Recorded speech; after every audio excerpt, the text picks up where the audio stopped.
Hey guys, what is up? It's Grinding Garage, and in this video, I'm going to be working on this pocket bike that 49cc pocket bike that I picked up the other day for $50.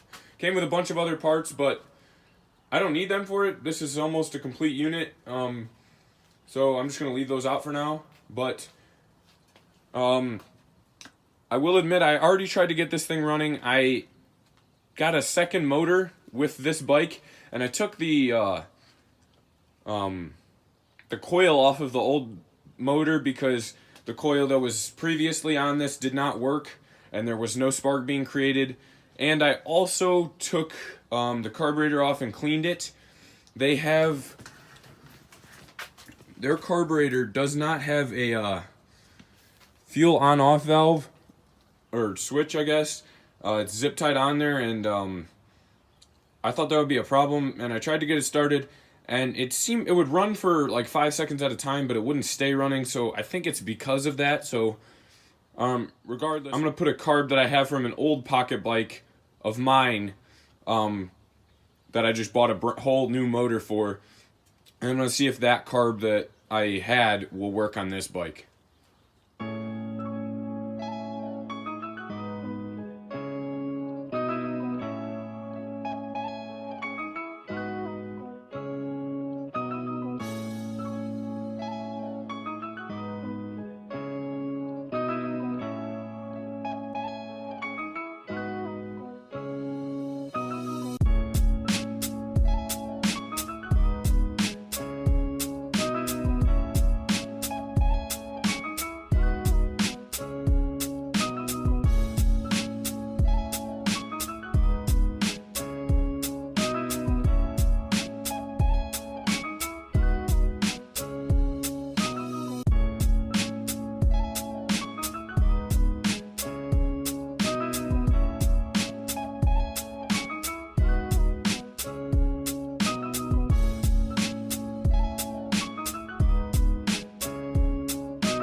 Alright guys, so I have the new carburetor on, and I'm going to test it without putting the tire on yet because the tire is just a pain in the butt to get on and off.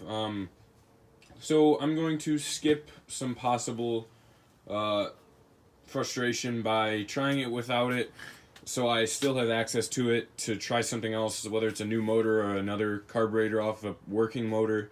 But I'm going to start it on the ground to see if it runs.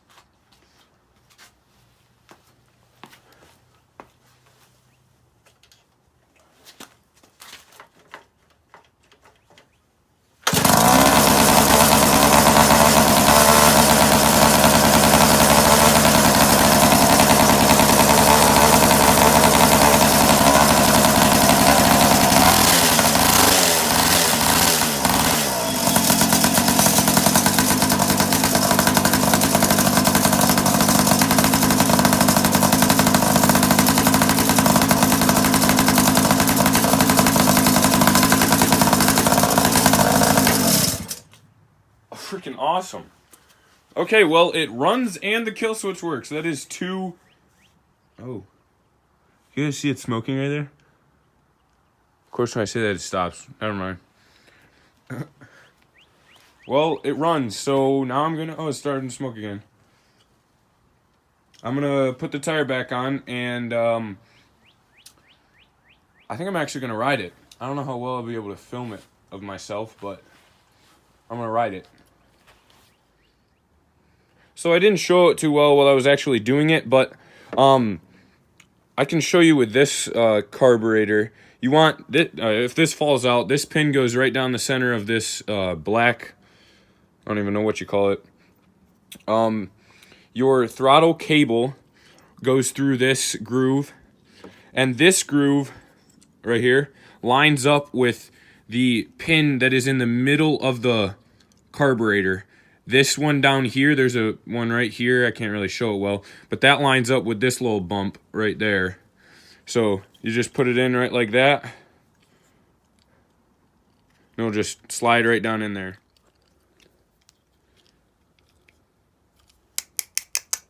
There we go. It was just getting stuck. I don't know why. And then this spring, you got to put this on your cable. Oh, I definitely should have said that before. You got to put this on your cable before you put it down that groove. And then you put your spring will just go like that. And then you'll take this and your cable will run through this thing. That's another thing I should have said first. But it'll run through there, and then you just tighten this bad boy down. People suggest that you tighten it down with a wrench, but I've never had a problem with just finger tightening. So I leave it at that. So this is how they did it. They use zip ties to hold the broken gas line switch shut. And I think that's why it wasn't working, because there's a little reservoir in here and it would fill up, but I don't think it was filling up fast enough to keep up with the rate that it was burning. So it would burn really quick and then it'd be gone. But I don't know. But the new carburetor works, so I'm going to stick with it.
Rubber's what smells. Okay. But you can see both.